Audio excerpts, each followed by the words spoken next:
어떤 관계는 아주 조용히 시작됩니다. 소리도 없이 경계도 없이 아주 은밀하게 스며들죠.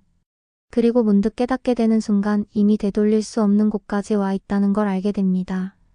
그날 밤도 그랬어요. 회식이 끝나고 회사 앞에서 하나둘씩 대리를 불러 귀가 준비를 하던 늦은 시각. 저 역시 핸드폰을 꺼내 대리운전 앱을 켰어요. 익숙한 동작이었고 늘 그렇듯 별 감정 없이 집으로 돌아갈 준비를 하던 참이었죠. 그런데 그때 등 뒤에서 들려온 낮고 부드러운 목소리. 이 대리 그냥 내가 데려다 줄게. 어차피 너네 집 근처 지나가. 뒤돌아보니 팀장님이 웃고 있었어요. 어쩐지 당황스러웠지만 동시에 심장이 순간적으로 두근거렸어요. 거절할 이유는 없었고 솔직히 말하면 조금은 기대하고 있었던 것 같기도 해요. 팀장님은 회사 내에서 인기도 많고 신뢰도 두터운 사람이었어요. 깔끔한 셔츠, 세련된 넥타이, 적당한 향수, 여유로운 말투와 미소. 그리고 무엇보다 미혼이라는 사실. 적어도 회사 사람들 모두는 그렇게 알고 있었죠. 저도 그랬어요. 저 역시 결혼했단 말을 쉽게 꺼내지 않았고 사적인 질문엔 늘 웃음으로 넘기곤 했어요. 5년차 결혼 생활은 이미 권태와 침묵으로 가득했고 집은 더 이상 안식처가 아니라 그냥 씻고 잠드는 장소일 뿐이었으니까요. 차에 타자 은은한 음악이 흘러나오고 차창 밖으로는 빗방울이 맺히기 시작했어요. 조용한 차 안, 그는 운전대를 잡고 앞을 응시했고 저는 조수석에서 손끝만 만지작거렸죠.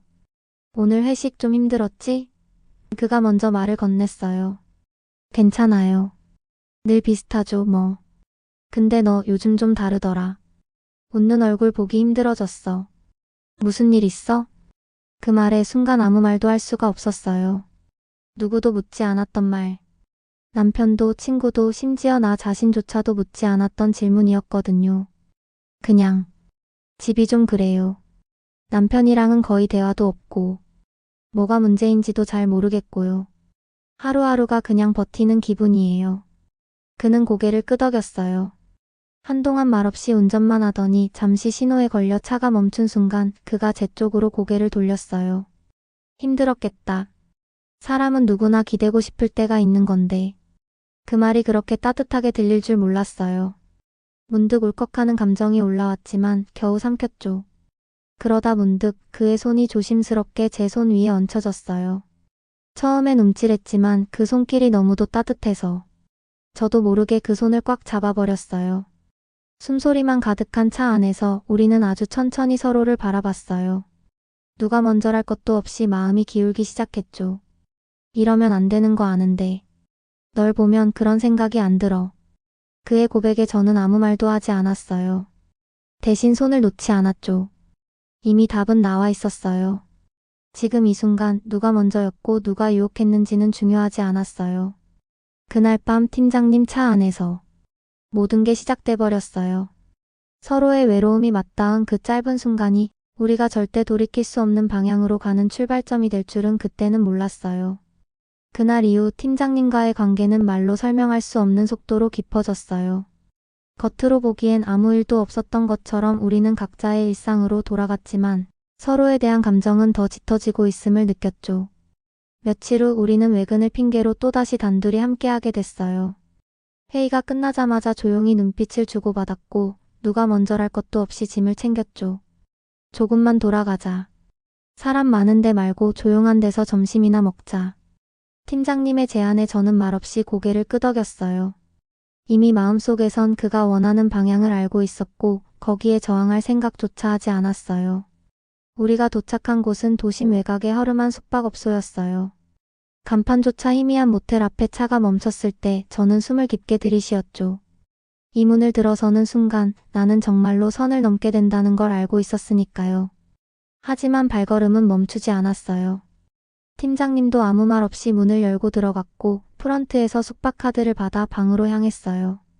작은 방 안, 빛이 거의 들지 않는 창문과 오래된 침대, 낡은 커튼. 그 안에서 우리는 한참을 말없이 서 있었어요. 마음을 다잡고 있었던 걸까요? 아니면 마지막 망설임이었을까요? 그가 먼저 다가왔고 저는 아무 말 없이 눈을 감았어요. 그리고 아주 조심스럽게 서로의 입술이 닿았죠. 그 순간 모든 게 무너졌어요. 그 사람의 손길은 조심스러웠고 품은 따뜻했어요. 남편과는 너무도 다른 오랜만에 느껴보는 온기였죠. 너무 오래 외로웠던 저는 그 온기에 숨이 막힐 정도였어요. 옷이 하나둘 바닥에 떨어지고 우리는 침대 위로 몸을 기대었어요. 마음도 몸도 다 내려놓고 있었어요. 죄책감보다 더 컸던 건 안도감이었어요. 미안해. 너한테 이런 방식으로 다가가서. 그가 제 이마를 쓰다듬으며 말했어요. 저는 고개를 저었죠. 아니에요. 오히려. 고마워요. 저 너무 외로웠거든요. 그날 이후 우리는 매주 정해진 시간에 만났어요. 대낮엔 외근이라는 이름으로, 주말엔 친구 만난다는 핑계로. 그렇게 주어진 짧은 시간들이 저에겐 삶의 유일한 숨구멍 같았어요. 남편은 점점 저를 쳐다보는 시간이 줄어들었어요. 아니, 어쩌면 너무 많이 보고 있어서 아무 말도 하지 않았는지도 모르겠어요. 어떤 날은 제가 늦게 들어와도 묻지 않았고, 어떤 날은 제 옷에 남은 미세한 향기에 눈길을 줬다가 피하듯 고개를 돌리기도 했어요. 저는 남편이 모른다고 믿고 싶었어요. 아니, 알고 있더라도 말하지 않는다면 아무 일도 아닌 척 할 수 있다고 생각했어요. 하지만 어느 날 남편이 저를 바라보던 그 눈빛은 뭔가 달랐어요. 그건 분명히 모든 걸 알고 있는 사람의 눈빛이었어요. 그날 저녁 저는 아무렇지 않다는 듯 집에 들어섰어요. 늘 그렇듯 인사도 없이 현관문을 지나쳐 거실로 향했죠. 남편은 소파에 앉아 뉴스를 보며 물만 홀짝이고 있었어요. 그의 옆을 지나치며 자연스럽게 안방으로 향하려는 순간 남편의 시선이 느껴졌어요. 고개를 돌려 쳐다보자 그는 아무 말 없이 저를 바라보고 있었어요. 표정은 무표정했지만 눈빛은 무언가 말하고 있었죠. 마치 다 알고 있다는 듯한. 순간 심장이 철렁 내려앉았어요. 하지만 저는 애써 아무렇지 않은 듯 웃으며 말했어요. 오늘 회식 있었어. 조금 늦었네. 남편은 아무 대답 없이 고개를 끄덕이더니 다시 뉴스를 바라봤어요. 저는 그 침묵이 더 무서웠어요. 오히려 화를 냈다면, 다그쳤다면 더 나았을지도 모르죠. 샤워를 마치고 침대에 누웠지만 잠은 오지 않았어요. 팀장님의 손길이 자꾸 떠올랐고 남편의 싸늘한 눈빛이 그 위를 덮었어요. 그날 이후 남편은 묻지도 않고 따지지도 않았어요. 하지만 그의 행동은 조금씩 달라졌어요. 예전엔 신경도 쓰지 않던 제 귀가 시간을 유심히 확인했고, 제가 화장대 위에 놓은 향수를 유난히 오래 바라보기도 했어요. 때로는 휴대폰을 뒤적이는 듯한 눈빛으로 훑어보기도 했고요. 무언가 감시당하고 있다는 기분이 들기 시작했어요. 아니, 감시라기보다 관찰에 가까웠죠. 그러면서도 남편은 저를 한 번도 추궁하지 않았어요. 오히려 평소보다 더 조용했고 더 다정하기까지 했어요. 그게 더 무서웠어요. 한 번은 퇴근 후 집에 들어서자 남편이 식탁에 불을 켜고 저를 기다리고 있었어요. 평소엔 퇴근하면 각자 방처럼 따로 생활하던 우리였는데 그날은 달랐죠. 밥은? 먹었어? 아니, 그냥 조금 늦었어. 그는 조용히 일어나 냉장고에서 반찬을 꺼내고 밥을 덜어줬어요. 마치 아무 일도 없는 부부처럼. 그리고 식탁 건너편에 앉아 제 숟가락이 움직이는 걸 바라봤어요. 그 눈빛이 숨이 막히게 만들었어요. 무언가 터질 듯한 긴장감. 그 침묵 속에서 저는 거의 맛을 느끼지도 못한 채 밥을 삼켰어요. 그리고 그날 밤 남편은 아무 말 없이 제 옆에 누웠고 몇 달 만에 제 손을 살짝 잡았어요. 떨렸어요. 너무 무서워서 그 손을 뿌리치지도 못했어요. 그 손이 꼭 마지막이라는 느낌이 들었거든요. 그날 이후로 저는 점점 불안해졌어요. 팀장님과의 만남조차도 예전처럼 설레지 않았고 문득문득 남편의 눈빛이 떠올라 마음이 무거워졌어요. 한편으론 팀장님도 점점 변해갔어요. 예전처럼 자주 연락하지 않았고 만나도 자꾸 전화기를 확인하곤 했어요. 아내에게 들킬까 두려운 건지 아니면 다른 누군가가 생긴 건지. 그 불안이 쌓이던 어느 날 저는 팀장님의 뒷좌석에서 낯선 아이의 장난감을 발견했어요. 아이 이름이 적힌 라벨이 붙은 그것을 보고 처음으로 깨달았어요. 이 관계는 누구 하나만의 외로움으로 시작됐지만 결국 모두를 망가뜨릴지도 모른다는 걸. 장난감을 본 이후로 저는 팀장님을 만날 때마다 마음 한켠이 시렸어요. 아무 말도 하지 않았지만 저 안에서는 의심과 죄책감이 들끓고 있었죠. 그는 늘처럼 웃고 있었지만 저는 그 웃음 뒤에 숨겨진 비밀이 더 이상 궁금하지 않았어요.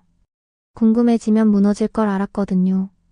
그날도 외근을 마치고 우리는 늘 가던 모텔로 향했어요. 방 안에 들어서자 그는 여느 때처럼 저를 끌어안았고 익숙한 온기가 전해졌지만 제 마음은 왠지 모르게 허전했어요. 요즘 왜 이렇게 조용해? 그가 물었어요. 아니에요. 그냥 조금 피곤한가 봐요. 대답은 했지만 그는 이미 알고 있었을 거예요. 예전처럼 반짝이던 제 눈빛이 사라졌다는 걸. 그와 함께 있는 시간에 점점 제 의식이 스며들고 있다는 걸요. 그날 이후 저는 의도적으로 그를 피하기 시작했어요. 메신저 답장을 늦게 하거나 외근 스케줄을 미리 회피했죠. 그는 처음엔 눈치채지 못하다가 점점 짜증을 내기 시작했어요. 너 요즘 이상해. 나 피하는 거야? 그런 거 아니에요. 진짜 일이 많아서 그래요. 그와의 대화는 갈수록 거칠어졌고 팀장님은 예전에 다정한 남자가 아니었어요. 점점 집착하고 의심하고 확인하려 들었어요. 아내에 대한 죄책감 때문일까 아니면 제가 그에게서 벗어나려는 게 느껴져서였을까? 한밤중에 전화가 오기도 했고 무작정 회사 근처에서 기다리기도 했어요. 그는 더 이상 내가 기대고 싶은 사람이 아니었어요. 그저 벗어나고 싶은 굴레가 되어버렸죠. 그 무렵 남편과의 관계도 묘하게 변했어요. 그는 여전히 말이 없었지만 매일 제 퇴근 시간에 맞춰 집에 있었고 식사도 함께 하려 했어요. 어떤 날은 제가 외출하려 하면 슬쩍 말했죠. 오늘은 집에 있지 그래? 같이 영화나 볼까? 그 말에 저는 식은땀이 났어요. 남편이 이 모든 걸 알고 있다는 확신이 들었고 그는 마치 모든 상황을 조용히 지켜보며 제 반응을 시험하는 듯 했어요. 하루는 팀장님에게서 갑자기 메시지가 왔어요. 이대로 끝낼 거야? 그날들 다 잊은 척 할 거냐고. 저는 그 메시지를 몇 번이나 읽다 결국 삭제했어요. 답장을 할 용기가 나지 않았고 무엇보다 이젠 정말 끝내야 한다는 생각뿐이었어요. 하지만 그렇게 쉽게 끝나지 않았어요. 며칠 뒤 회사 복도에서 팀장님이 저를 붙잡았어요. 아무도 없는 구석진 곳에서 그는 낮게 속삭였어요. 나 이대로 안 끝내. 너 나랑 했던 얘기들 다 기억나. 네가 먼저였어. 너도 원했잖아. 그 순간 숨이 턱 막혔어요. 그의 눈빛은 처음 우리가 만났던 그 따뜻한 시선이 아니었어요. 위협과 집착 그리고 분노가 담겨 있었어요. 그제서야 깨달았어요. 우리가 저지른 이 불장난은 단순한 욕망이나 외로움으로 끝날 수 없는 일이었다는 걸. 남편은 그날 밤 아무 말 없이 제게 USB 하나를 건넸어요. 이거 내 차 블랙박스에서 뽑은 거야. 그 말에 손이 떨렸어요. 그 안에 무엇이 담겨 있을지 저는 너무도 잘 알고 있었어요. 그는 덧붙였어요. 나 다 알고 있었어. 그 사람 얼굴도 차 안에서 나누던 말들도 근데 왜 말 안 했는지 알아? 네가 언제 끝내나 지켜보고 있었던 거야. 그 말은 칼보다 날카로웠어요. 남편의 눈빛은 울지도 화내지도 않았어요. 그저 끝났다는 결심이 담긴 눈이었어요. 변명도 하지 마. 그냥 사인만 해. 테이블 위에는 이혼 서류가 놓여 있었어요. 그리고 저는 아무 말도 하지 못한 채 펜을 들었죠. 이혼 서류에 사인하고 나서도 현실감이 쉽게 오지 않았어요. 마치 어디선가 보고 들은 이야기처럼 멍했고 손끝은 얼음처럼 차가워져 있었죠. 남편은 아무 말도 하지 않았어요.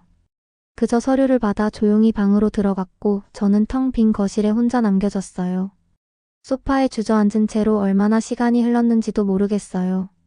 눈물은 나지 않았어요. 이상하리 많지 아무 감정도 없었어요. 며칠 후 저는 짐을 싸서 집을 나왔어요. 그가 한 달이라는 여유를 줬지만 더 이상 그 공간에 머무는 건 제 스스로에 대한 벌처럼 느껴졌거든요. 모텔에서의 그날들, 차 안에서의 떨림, 팀장님의 품 안에서 느꼈던 위로와 숨죽였던 희열. 그 모든 것들이 이제는 하나같이 불쾌하고 무거운 그림자로 남아 있었어요. 팀장님에게 마지막으로 전화를 걸었어요. 그날 이후로 그도 더는 연락해 오지 않았거든요. 우리 이제 끝내요. 진짜로. 그는 한참을 침묵하더니 아주 차갑게 말했어요. 그래. 이제 너랑 있어도 아무 의미 없어. 서로 잃을 거 다 잃었잖아. 그 목소리를 듣는 순간 제가 얼마나 바보 같은 선택을 했는지 깨달았어요. 그 사람도 결국 책임질 마음 같은 건 없었던 거죠. 오직 자기 외로움만 채우는데 급급했던 사람이었어요. 그제서야 눈물이 났어요. 남편을 속이고 나 자신을 속이고 그저 감정에 휩쓸려 모든 걸 잃어버린 대가였죠. 감정이란 건 그렇게 허무하게 무너졌고 남은 건 후회뿐이었어요. 시간이 조금 흐른 뒤 남편에게 문자가 왔어요. 변호사 통해 연락할게. 건강 챙기고. 그 말조차 따뜻하게 느껴졌어요. 그는 끝까지 저를 원망하지 않았어요. 아니, 원망했지만 말로는 하지 않았던 거겠죠. 끝까지 저에게 말할 기회를 줬고 기다려줬고 지켜봤던 사람이었어요. 그게 더 아프게 다가왔어요. 왜 말하지 않았을까요? 왜 따지지 않았고 소리치지 않았고 울부짖지 않았을까요? 그저 조용히 기다리고 참아내고 그러고는 떠났을까요?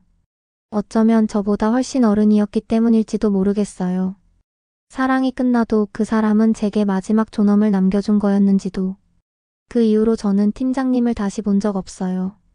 그는 여전히 회사에 남아있지만 우리는 서로를 보지 않기 위해 애쓰는 사람들이 되었어요. 이제는 회식이 있어도 먼저 일어나는 사람이 되었고 어두운 차 안에 함께 앉아있던 기억은 아주 조용히 아주 무겁게 제 안에 남아있어요. 그날 밤 팀장님 차에서 시작된 모든 것들이 지금의 저를 만든 현실이라는 사실이 아직도 믿기지 않지만요. 그리고 가끔 정말 가끔 문득 떠올라요. 남편의 마지막 눈빛. 다 알고 있었어. 그 말이 왜 그렇게 슬프게 들렸는지 이제야 조금 알 것 같아요.